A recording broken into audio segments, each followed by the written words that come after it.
Vitajte pri príbehu auta, ktoré zmenilo osud celej automobilky a pomohlo jej prežiť hlavne tak, aby sa z nej nestala len montáž pre inú značku, ale svetovo uznávaná automobilka. Toto je príbeh modelu, ktorý to všetko odštartoval. Škoda Favorit. Na začiatku 80. rokov bolo jasné, že koncepcia s motorom vzadu a pohonom zadnej nápravy je už dávno za zenitom pri použití v autách na každodenné užívanie. Modely 105 a 120 už technologicky nestačili západnej konkurencii a export bol pre automobilku existenčne dôležitý. Vznikol preto projekt s interným označením 781. Jeho cieľ bol jednoznačný. Moderné auto s motorom vpredu a pohonom predných kolies, ktoré mohlo, alebo teda skôr muselo konkurovať moderným vozom zo západu. Technickým vedením bol poverený Petr Hrdlička.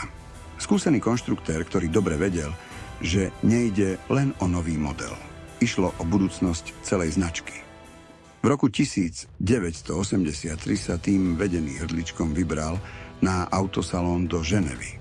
Cieľom bolo nájsť zahraničné dizajnerské štúdio, ktoré by pomohlo s modernou podobou pripravovaného auta.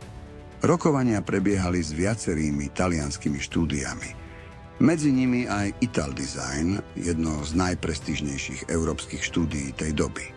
Napokon však kontrakt získalo štúdio Bertone, ktoré navrhlo finálny vzhľad budúceho modelu a pripravilo aj prototypy ďalších karosárskych variant. Dizajn však bol len viditeľnou časťou projektu. Skutočný boj sa odohrával pod kapotou. Automobilka nemala zdroje na vývoj úplne nového motora.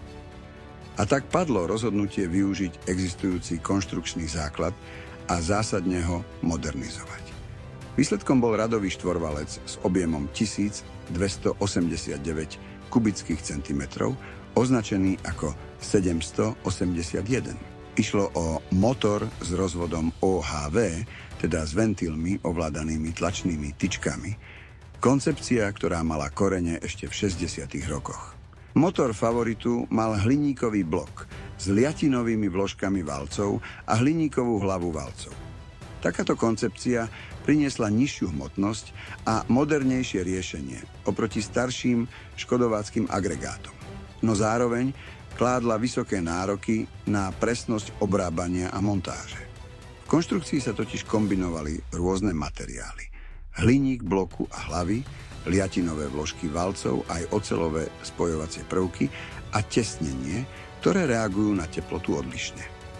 Pri nedostatočnej presnosti výroby alebo montáže tak mohli vzniknúť problémy s tesnosťou spoja medzi blokom a hlavou, či s tepelným namáhaním niektorých častí. V úvodných sériách sa objavili jednotlivé prípady deformácií hlavy valcov a prasklín v oblasti medzi ventilmi, čo si vyžiadalo postupné úpravy technologických postupov a sprísnenie kontroly kvality. Rozbeh sériovej výroby prebiehal pod výrazným časovým tlakom a stabilizácia produkcie si vyžiadala určitý čas.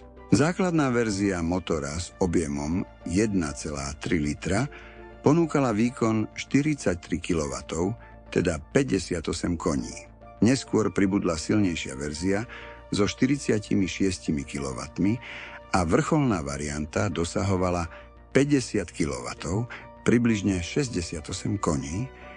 Kompresný pomer sa podľa verzie pohyboval zhruba od 8,8 ku 1 až po 9,7 ku 1 a maximálny krútiaci moment sa pohyboval okolo hranice 100 Nm. Na dnešné pomery skromné hodnoty.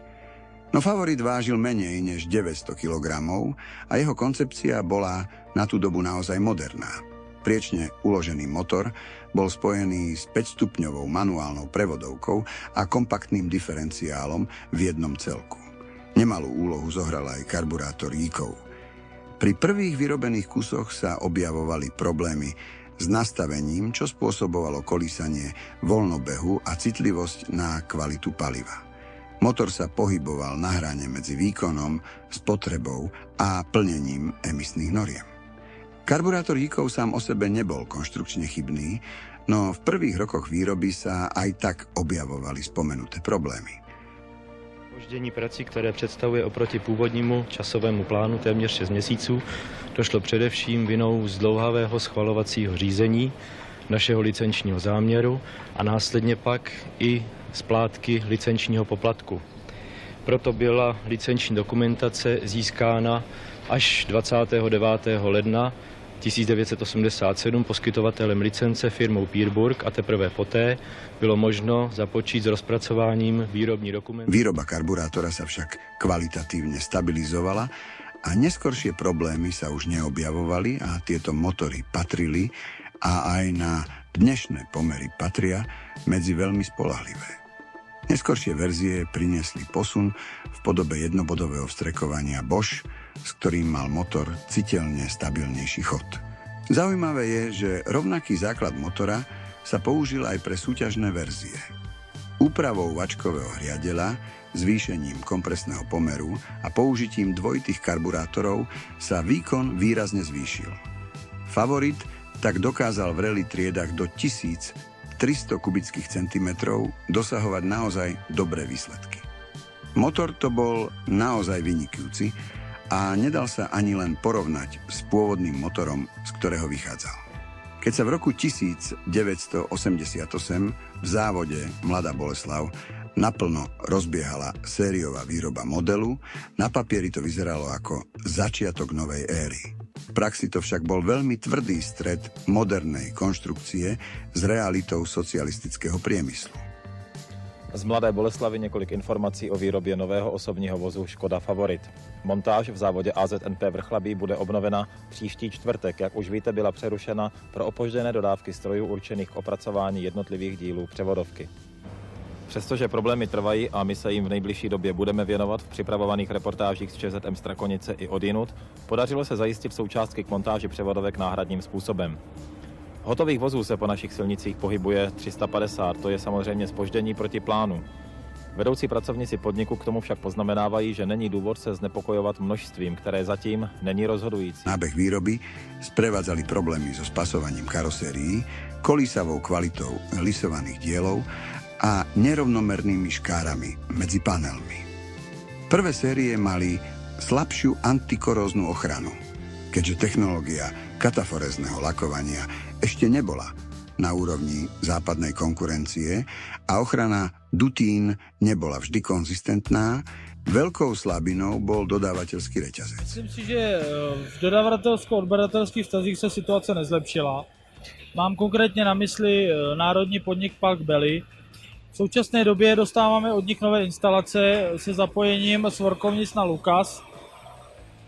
Jsme bohužel vysoce nespokojeni s kvalitou dodávek, protože zhruba ze 70% se jedná o dodávky nekvalitní. Favorit bol prvý model značky, ktorý sa výrazne spoliehal na externých subdodávateľov plastov, elektroinštalácie, interiérových dielov či karburátorov. Socialistický systém však nebol flexibilný. Diely meškali, kvalita medzi jednotlivými dodávkami kolísala a montážna linka sa musela prispôsobovať tomu, čo práve dorazilo. Plastové diely interiéru sa v teple deformovali. Elektroinštalácia trpela nekonzistentnou kvalitou konektorov a karburátory Jíkov mali rozdielne nastavenie medzi sériami. To všetko sa premietalo do reputácie prvých vyrobených kusov, do toho prišla politická zmena. Po novembri 1989 a amnestii prezidenta Václava Havla odišlo z pracovného procesu veľké množstvo odsúdených, ktorí dovtedy pracovali v pomocných prevádzkach a u niektorých subdodávateľov. Automobilka a jej partnery tak prišli o časť pracovnej sily prakticky zo dňa na deň. Zároveň sa otvoril trh a množstvo skúsených pracovníkov odišlo do súkromného sektora alebo do zahraničia. Stabilita výroby bola načas narušená a kvalita kolísala ešte výraznejšie, napriek tomu sa produkcia postupne rozbehla. V prvom roku išlo skôr o rozbehové objemy, no už o 2 roky neskôr sa výroba počítala na desiatky tisíc kusov ročne a začiatkom 90. rokov prekračovala hranicu 100 000 vozidiel ročne. Samotného hatchbacku sa napokon vyrobilo približne 783 000 kusov a spolu s verziou Škoda Forman a užitkovými derivátmi sa celková produkcia platformy dostala približne na 1 milión aut. Pre zaujímavosť napríklad taká prvá generácia Lancia Delta sa vyrobilo len niečo cez 500 000 kusov.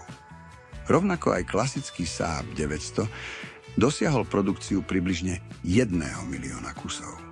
Favorit sa s nimi samozrejme nedá porovnávať technologickou úrovňou ani športovou históriou.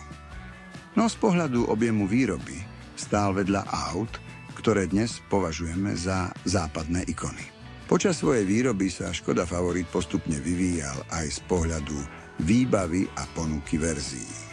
Medzi neskoré imidžové edície patrila aj verzia Black Line, tmavo ladené prevedenie s dôrazom na vzhľad a lepšie vybavenie interiéru. Z pohľadu jazdných vlastností znamenal Favorit pre československých vodičov obrovský skok. Keď si človek prvýkrát presadol zo Škody 105 alebo 120, mal pocit, ako by bol v západnom Nemecku. Pohon predných kolies ťahal auto sebavedomo do zákruty a volant nepôsobil ako niečo, s čím treba zápasiť, ale ako nástroj, ktorý poslúcha. Auto bolo stabilnejšie, čitateľnejšie, istejšie na mokrej ceste aj v zime.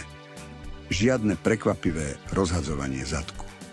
Pre mnohých to bol prvý náznak toho, ako jazdia moderné západné autá. Neskôr prišiel najvýznamnejší rok pre automobilku, a to rok 1991. Vstup koncernu Volkswagen. Nemci priniesli prísnejšie audity dodávateľov, systematickú kontrolu procesov, modernizáciu lakovne a tlak na štandardizáciu montáže. Postupne sa znížila zmätkovitosť a stabilizovala kvalita. Favorit tak prešiel cestou od ťažko rozbiehaného projektu v podmienkach plánovaného hospodárstva až po model, ktorý sa stal základom transformácie celej automobilky do modernej éry. Favorit sa dočkal aj modernizácie, a to už pod taktovkou Volkswagenu, a to v roku 1993. Bola oveľa hĺbšia, než sa na prvý pohľad zdalo. Okrem novej masky chladiča, prepracovaných nárazníkov a jemne upravených svetiel sa zásadne zmenil aj interiér. Pribudli nové výplne dverí s kvalitnejšími materiálmi, lepšie tvarované sedadlá, upravená palubná doska a celkovo lepšie dielenské spracovanie. Výrazne sa zapracovalo na antikoróznej ochrane karosérie, pričom sa rozšírilo používanie pozinkovaných dielov a kvalitnejších ochranných náterov.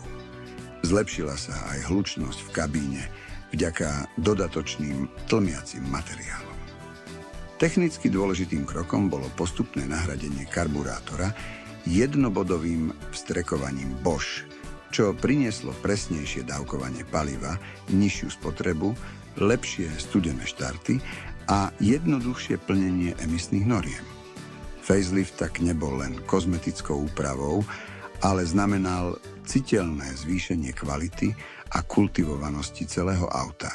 Bol však Favorit tým pravým ľudovým autom za ľudovú cenu. Autom, ktoré túžobne očakávali Čechoslováci, určite áno, no za nie príliš lákavú cenu.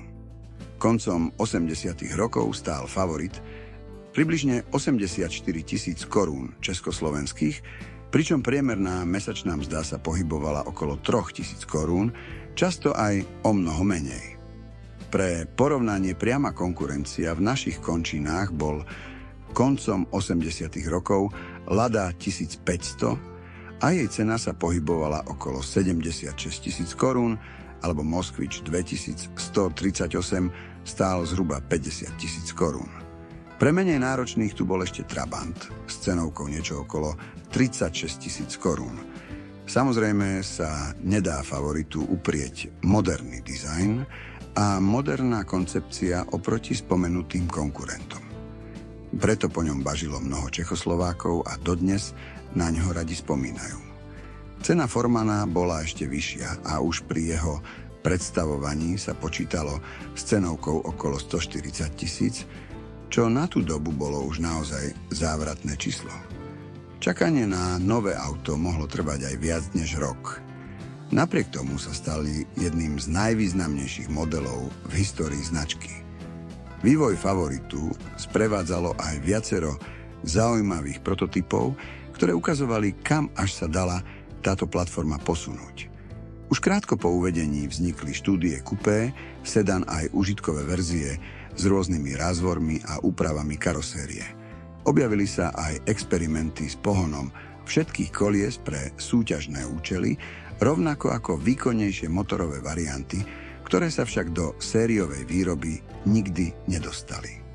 Niektoré prototypy skúšali aj modernizované interiéry či odlišné predné a zadné partie, čím naznačovali možný budúci vývoj modelového radu, hoci väčšina z týchto aut zostala len vo fáze skúšobných kusov alebo výstavných exponátov, dokazujú, že konštrukčný základ Favoritu bol omnoho flexibilnejší, než by sa pri pohľade na sériové verzie mohlo zdať.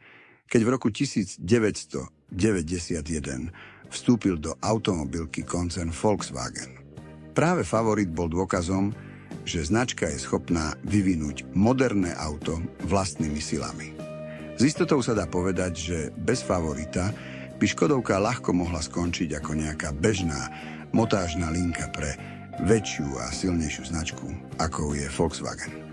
To sa však nestalo a výroba pokračovala až do roku 1995, keď ho nahradila Škoda Felicia, technicky vychádzajúca z rovnakého základu, no už celá pod nemeckým dohľadom.